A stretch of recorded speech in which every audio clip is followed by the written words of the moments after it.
As the host's voice faded, I finally understood the reason behind those subtle glances. Davis, who was supposed to be the best man, stood under the spotlight at the center of the stage, waiting for the bride to walk slowly toward him. The floral scent in the air made me dizzy, and the drumbeat in the background music seemed to echo my own pounding heartbeat, thump, thump. I watched the man who had just told me he loved me yesterday now holding the bride's hand and kissing her. Half of the guests were watching them, while the other half were glancing at me. In this beautiful, moving wedding, my expressionless face stood out like a sore thumb. I felt like a joke. During the wedding speech, Davis thanked the guests, friends, and his parents. As soon as he finished, his gaze shifted toward me. "Rebecca, I've thought about this for a long time, and I decided to say this to you during the wedding." I held my breath, noticing out of the corner of my eye that Davis's friends had subtly positioned themselves near me, as if afraid I might rush onto the stage and ruin the ceremony. "Thank you for being by my side all these years, but I'm sorry, the girl I want to marry is someone else." The bride beside Davis teared up at his words, and the two of them gazed at each other, lost in their own world. Finally, I snapped out of it and realized I should have left long ago. But when I tried to move, I found my body stiff and unresponsive from the overwhelming tension. I knew the moment I sat down among the guests, I had become the subject of everyone's gossip. But I stubbornly refused to let anyone see me falter. As I tried to compose myself, I heard the bride begin her speech. At the end, she called out my name. "Rebecca, I'm sorry we had to meet like this." It took me a few seconds to react, and when I looked up, my expression betrayed my confusion. "Davis wanted to talk to you earlier, but I stopped him. He always saw you as a sister, and I was afraid he might say the wrong thing and hurt your feelings." Claire went on and on, thanking me for things I barely registered.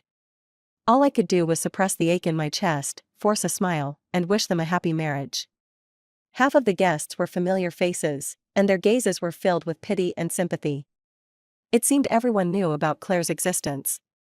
Only I had been kept in the dark, like a fool, played for a fool.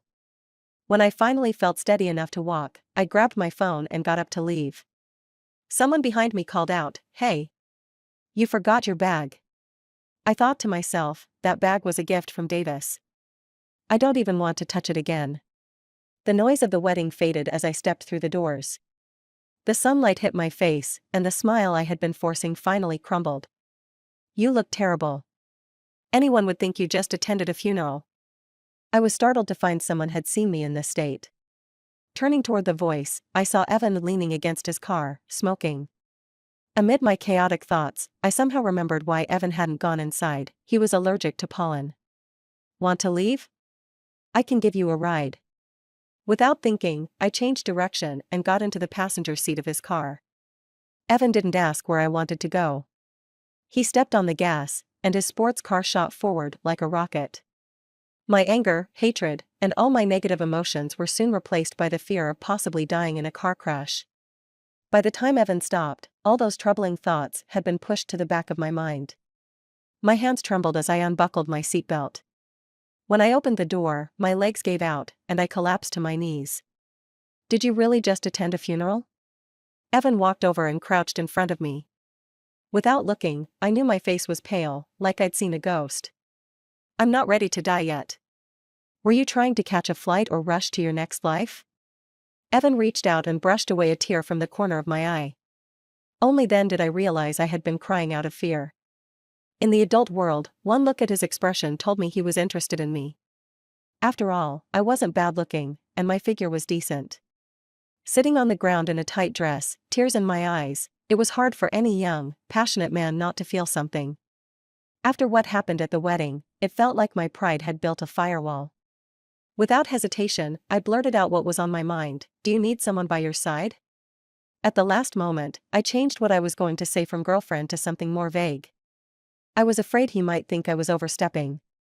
Evan gave me a dark look but didn't say anything. Instead, he helped me up and gently brushed the dirt off my legs. The next moment, he scooped me up into his arms. Afraid of falling, I instinctively wrapped my arms around his neck. It felt so natural, as if this was how things had always been between us. I was too busy looking around to notice Evan's slight pause. Not far away, a plane was parked. Remembering my earlier accusation, I couldn't help but feel a little amused. From the time I got into the plane until it took off, about 40 minutes passed. I didn't ask where we were going. Evan handed me a bag of clothes, and with the help of a beautiful flight attendant, I took a shower on the plane. Strangely, ever since I got into Evan's car, I hadn't thought about Davis once. I even found myself admiring this so-called billionaire's toy. Before my family's downfall, our status was on par with Davis's family. I was considered wealthy myself, so I wasn't easily impressed. But Evan's family existed on a whole different level. If it weren't for Evan's grandfather, who was a mentor to our parents' generation, Davis and I would never have had the chance to meet Evan. After my shower, my mind felt clearer. Remembering how I had practically offered myself to Evan, a wave of shame washed over me. I almost forgot how to breathe. "Are you planning to camp in there?" Evan knocked on the door, and I slowly opened it, avoiding his gaze. "Are you really that heartbroken over Davis's wedding?" Noticing my unusual silence, Evan's expression grew darker. His assumption shocked me, and I shook my head vehemently, denying it. "Who's thinking about him?" "I was thinking about you." As soon as the words left my mouth, the room fell silent. I closed my eyes, regret piling on top of regret. I wished I could disappear. Suddenly, I felt the warmth of another person's lips on mine. Evan's voice was low. "I've been waiting years to hear you say that." I was too caught up in deciphering his words to notice that I had instinctively responded to his kiss. Evan paused, pulling back slightly, his gaze intense. "Is this okay?" If I hadn't been so close, I might have missed his whisper. Feeling something wet at the corner of my mouth, I licked my lips and noticed Evan's Adam's apple bob. After a moment's thought, I stood on my tiptoes and kissed him again. When I felt resistance, Evan stopped for a long time. By then, I was half dead from the torment, whimpering and begging him to let me go. "Let you go? You'll never leave my side for the rest of your life." I don't know how long the flight lasted. In the ups and downs, it felt like an eternity had passed. I have no memory of how I got off the plane. When I woke up, the first thing I saw through the window was the greenery outside and a giraffe walking among the trees. If it weren't for the arm wrapped around my waist, I would have thought it was all a dream. As I moved, I felt sore all over, as if I had just run a marathon. I gently moved Evan's arm aside and slowly got up to wash up in the bathroom. Halfway through brushing my teeth, the bathroom door suddenly opened. The moment Evan saw me, his expression relaxed, and he let out a sigh of relief. His bare chest bore faint red marks. In my distraction, I accidentally swallowed some toothpaste foam and nearly gagged. "Shy? Looks like we haven't done enough."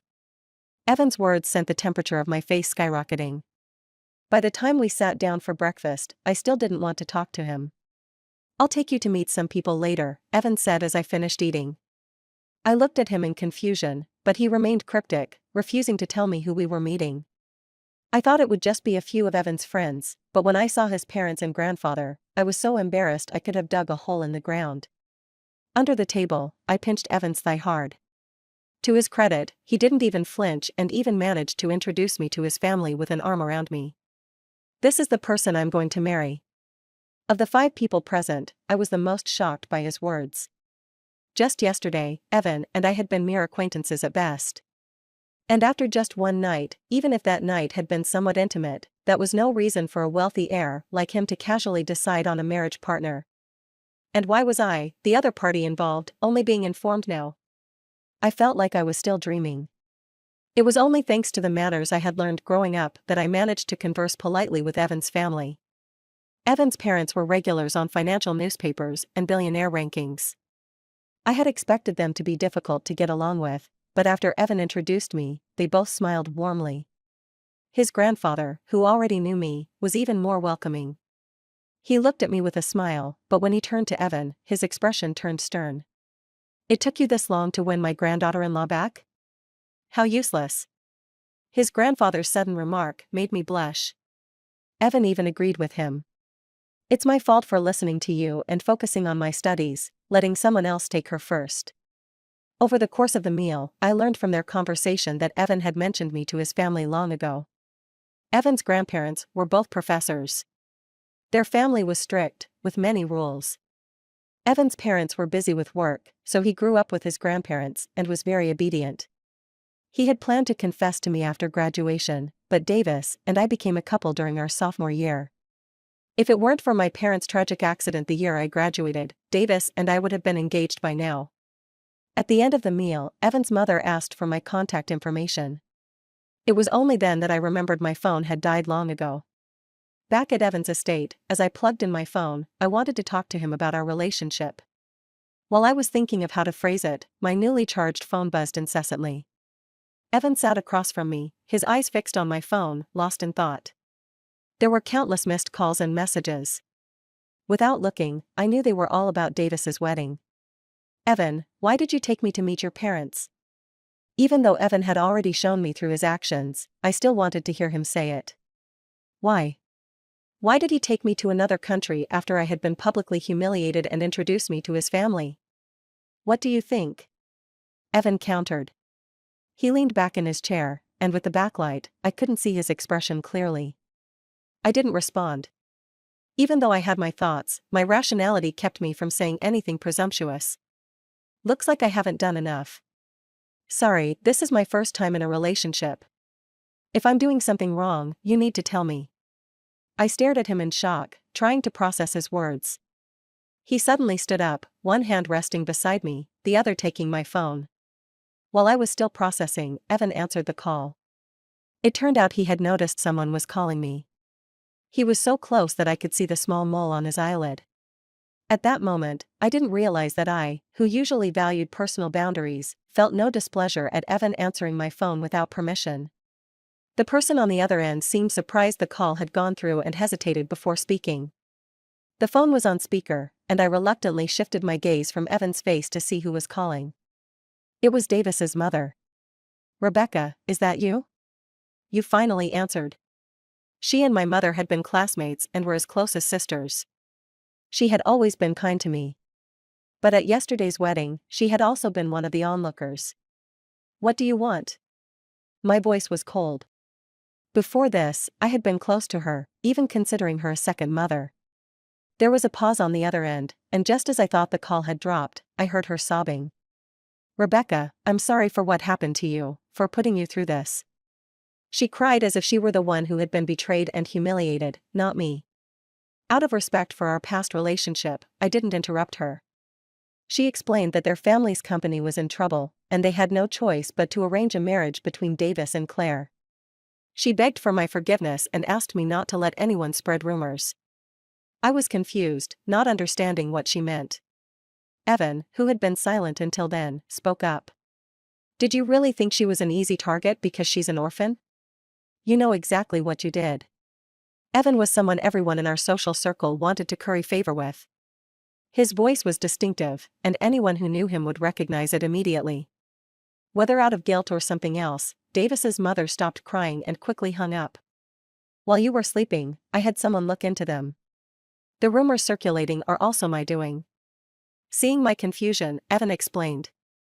I deliberately ignored his pause when mentioning my sleep. I took my phone and opened Instagram, which was flooded with notifications. Yesterday's wedding hadn't been large, and half the guests were people I didn't know. Someone had posted a video of the ceremony with a sensational caption, "Best man becomes groom." Cheating scumbag brings ex-fiancée to his own wedding, publicly friend-zoning her in front of everyone. The comments were a mix of disbelief and declarations of lost faith and love. Watching the wedding footage again and hearing Davis and Claire's words, I felt surprisingly calm. Davis and I had known each other for over 20 years and had been together for 5. Everyone who knew us said we were a match made in heaven. When my parents died and our family's company was taken over, Davis and his family had been incredibly supportive. And yet, this man who had promised to love me forever had betrayed me, found a new girlfriend, and made me witness his wedding. It was a cruel twist of the knife. I was bluffing earlier, but your family's downfall might not have been an accident. Evan's words shocked me again. What? Thinking back to Davis's mother's reaction, I also sensed something was off. Remembering how devastated I had been when my parents died, and how our company had started falling apart right after their funeral, my eyes welled up. That period had been so dark that I almost didn't make it through. Davis had been my lifeline. The thought made my heart ache. Had his kindness been an act? Had I been living a lie all this time? I'm sorry I wasn't there for you back then. If I had been, I would have uncovered any foul play. Evan had suddenly gone abroad during his third year of college and only returned last year. How could I blame him for that? Evan sat down beside me and pulled me onto his lap. Davis and I had been together for years, but aside from kissing, we had never been intimate. I had doubted his love because of it, but he had always said he respected me too much to push me. What had happened with Evan yesterday had been a reckless act of self-abandonment in the heat of the moment. Even though we had been more intimate, I still felt uncomfortable and squirmed slightly. Stop moving. Evan's voice was hoarse. Realizing what was happening, I froze, not daring to move. Evan gently kissed behind my ear. Don't worry, I won't touch you for the next couple of days. I had never noticed how blunt Evan could be. His words distracted me, and I focused on cooling the heat in my cheeks instead of dwelling on Davis and his family's possible misdeeds. Evan's estate was like a small zoo. Worried I might get bored, he introduced me to each animal and their backstory. I had always noticed that cats and dogs were drawn to me, but I never expected Evan's larger animals to be so curious about me too. When a majestic lion rolled onto its back and let me rub its belly, I felt a pang of envy for Evan's lifestyle. Just as my hand touched the lion's belly, Evan, who had just ended a phone call, scooped me up. That's a male. Mind the gender. The lion and I stared at each other, both confused. It took me a moment to realize Evan was jealous of a male lion. On the third day at the estate, Evan, worried I might get bored, took me on his private plane to inspect his properties. Under this pretext, he spent the next month taking me on trips. By the fifth flight, I realized that not once had he let me sit quietly from takeoff to landing. By the end, I felt my legs go weak at the sight of a plane. During this period, Davis called me more than once. I was caught by Evan when I picked up the first call. He glared at me and blocked all of Davis's contact information on my phone.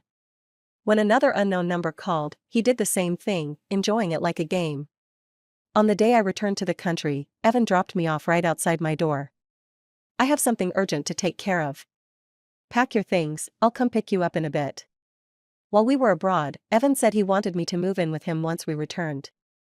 He's always been willing to accommodate me, but he was particularly firm on this matter. I can't sleep without you. After spending a month together, I still couldn't get used to Evan's bluntness. I didn't argue right away, thinking about how he had lived his life up until now. The door lock, where I was staying, had Davis's fingerprint data saved. Just in case. Before entering, I deleted his fingerprint and changed the password. Come to think of it, this house was bought for me by Davis's mother after my family went bankrupt. Now, it should go back to its rightful owner. Most of the things inside the house were bought by Davis and me together. No matter where I stood, memories of Davis flooded my mind. Evan said that the investigation into Davis and his family was making progress. My parents' deaths were indeed connected to them. I exhaled deeply at the thought. When we meet again, we'll be enemies. I'll leave all my memories with Davis right here. Aside from things related to my parents, I packed a few clothes and closed the suitcase. Just as I was about to call Evan and tell him I was heading over first, I heard the sound of someone entering the wrong password at the door. Bang. Bang. Bang. Rebecca.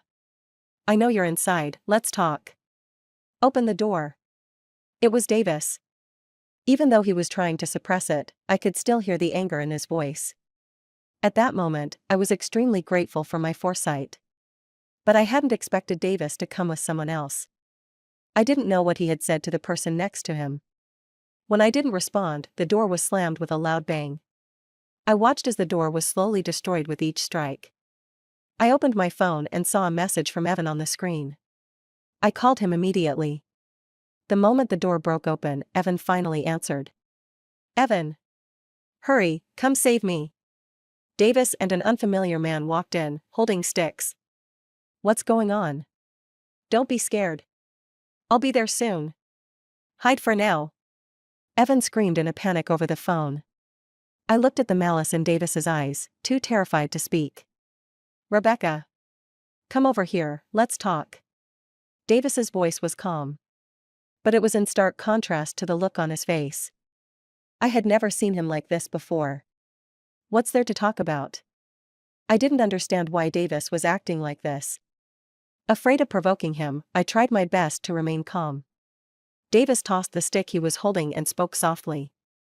"Why are you with Evan? What's your relationship with him?" I didn't expect him to bring up Evan right away. "Me and him? It's exactly what you think." His tone, like he was catching me in the act, made me uncomfortable. I responded with a bit of anger in my voice. "End things with him, pretend nothing happened. I've already put this house in your name, you can still live here." I realized I had never truly understood Davis all these years. "What do you mean by that? You want me to be your mistress?" Davis laughed. "Don't say it like that. Getting married wasn't my choice. Everything I said to you back then was because of Claire's demands. The person I love is you." "Shut up." If before, Davis made me feel that the years I spent with him were a waste, now, he just disgusted me. How dare he think that after publicly rejecting me, I'd just stay put? "Who gave you the nerve? Who gave him the confidence? Break up with Evan. Whatever happened between you two, I don't care. Be obedient, stay with me." Davis tried to come closer to hug me. I pulled my arm away and slapped him. The man who had come with him raised his phone, pointing it at me and Davis. I had no idea what they planned to do. But my intuition told me it couldn't be good. "I've been with you for so many years and never dared to touch you, but now Evan got ahead of me. Don't be scared, I'll go easier on you later," Davis said, then took off his shirt. While he wasn't looking, I tried to escape, but the man with the phone grabbed me and shoved me back into Davis's arms. Davis immediately wrapped his arms around me, burying his head in my neck. "Let go of me, Davis. If you touch me, I'll kill you." "Ah!" A man's scream suddenly echoed from the side. Davis froze, turning to see what was happening, but someone grabbed him and threw him to the ground. Several men in black beat Davis and the stranger with fists and kicks. I collapsed onto the floor, tears streaming down my face. The two men were gradually silenced. One of the black-clad men approached, and I instinctively moved back in fear. "Sorry, miss. We got here late. Mr. Evan is on his way, you don't need to be afraid," he explained briefly, and I finally understood what had happened. Evan always had bodyguards with him. After dropping me off, he'd feared something might happen to me and sent some of his men back. But he hadn't expected Davis to slip through the cracks in under half an hour. When I learned how much Evan cared for me, I wiped my tears and thanked the bodyguards.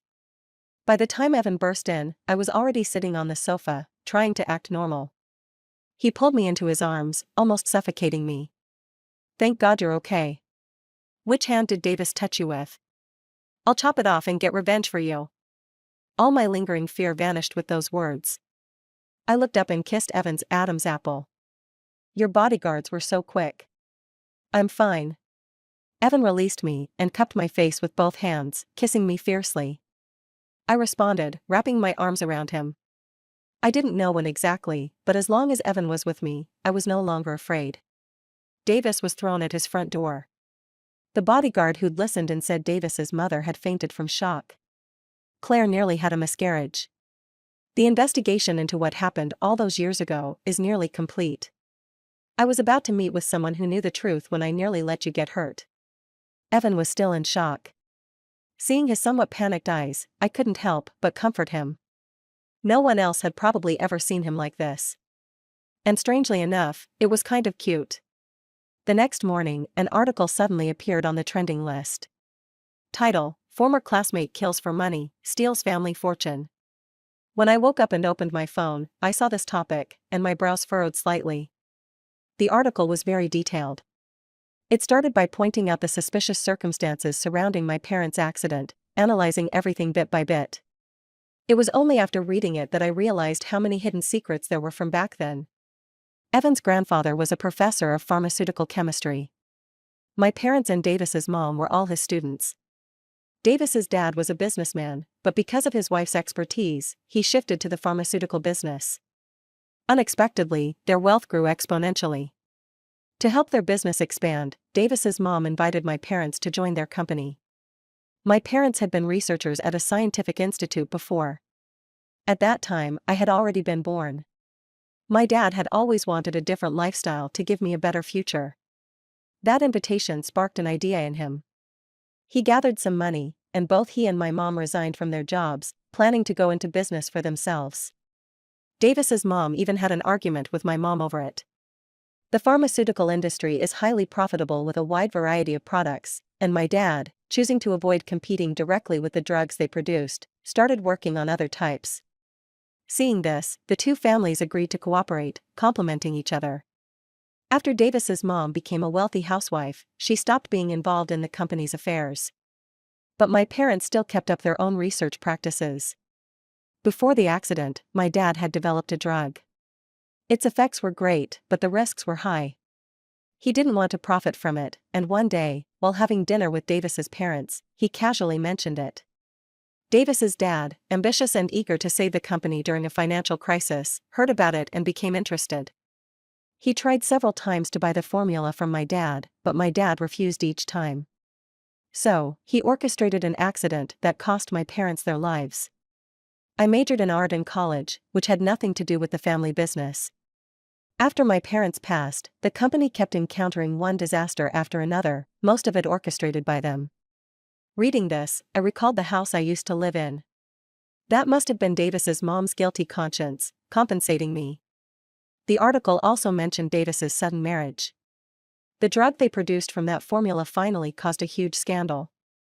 In the past few years, there had been a few cases of people feeling ill after taking the drug, but they had managed to hush it up by paying people off.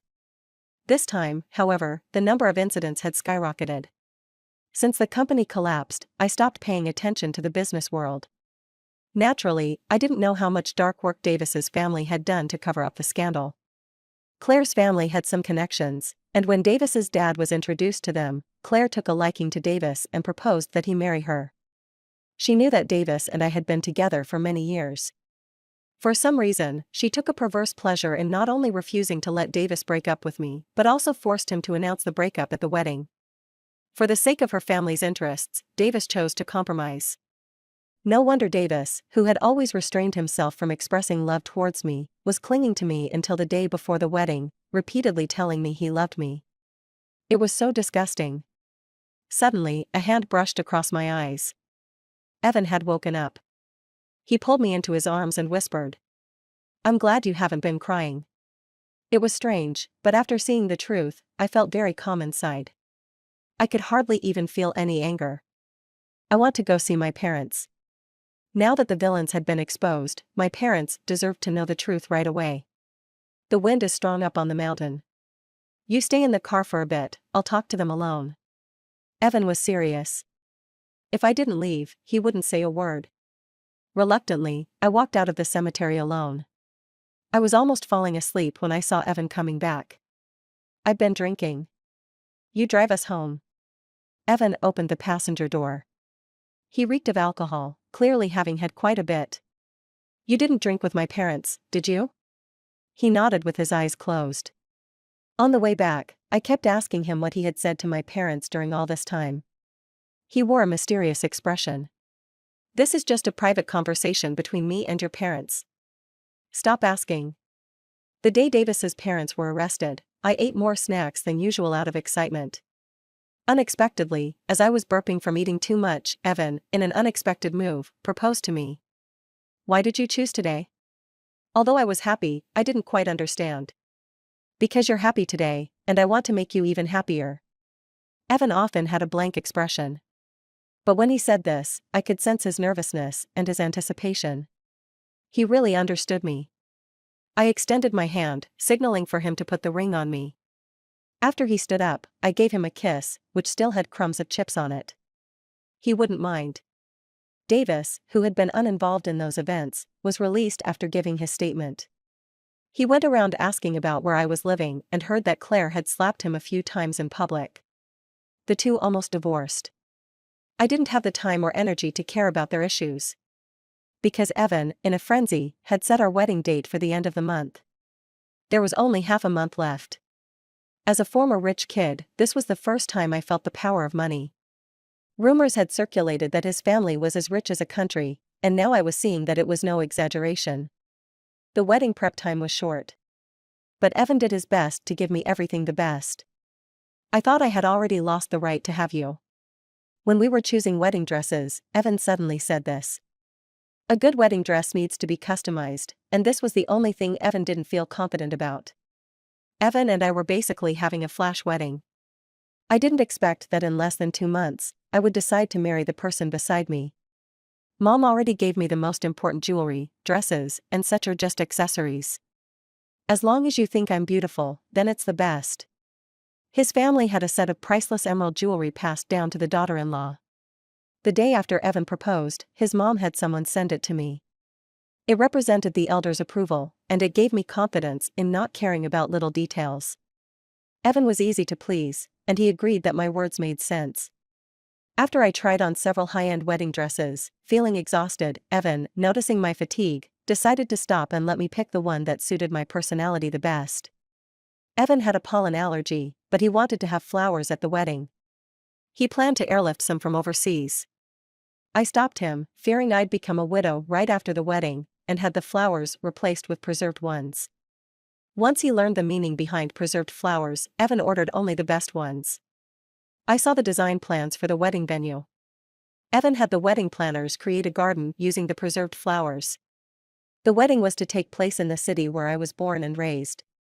Evan said, I was worried the place might be too far, and your parents wouldn't be able to see it. I didn't cry when I learned the truth about the past, I didn't cry when I brought Evan to meet my parents, and I didn't cry when he proposed to me. But when he said that, tears flooded my eyes. It was the first time I felt that Evan's directness had its advantages. He said exactly what he was thinking. No need to guess, no need to doubt. On our wedding day, many media outlets arrived after hearing about it. Evan's mom gave cash to every media outlet as a gift. She hoped they would take good photos of the wedding, capturing this moment of Evan and me. After my parents passed, I lost contact with many of my friends for various reasons. I had no idea how Evan had found their contact details. When I saw the familiar faces in the audience, I was both surprised and happy. I wish I could shout to the whole world that you're marrying me. Sensing my emotional reaction, Evan whispered in my ear. When the officiant said the groom could kiss the bride, I acted on impulse and quickly lifted the veil. I grabbed Evan's neck and kissed him. The laughter from the crowd snapped Evan out of his daze. He raised his hand to pull me closer, deepening the kiss. I don't know who posted the picture of us kissing on IG, but I overheard a lot of people talking about Davis. I didn't want to listen, but their voices were too loud. Did you hear? The photo Joyce took, someone sent it to Davis. His family's assets were frozen, and just last week he and Claire moved into a new house, but then he cleaned out the place. Claire was so angry that she lost the baby. Yeah. I saw that too. There were a lot of people outside their house, and when the ambulance arrived, Davis was just standing there in the wreckage, staring blankly. Baby, are you tired? After seeing off a round of guests, Evan came over to me. Ignoring the looks from others, he tried to pull me into his arms. I shot him several glares until he reluctantly let go. Seeing that he looked a little down, I quickly kissed his cheek. Evan visibly cheered up. From now on, nothing, no more annoying people or things, would make me feel upset. For the rest of my life, I just want to make this man beside me happy. The end.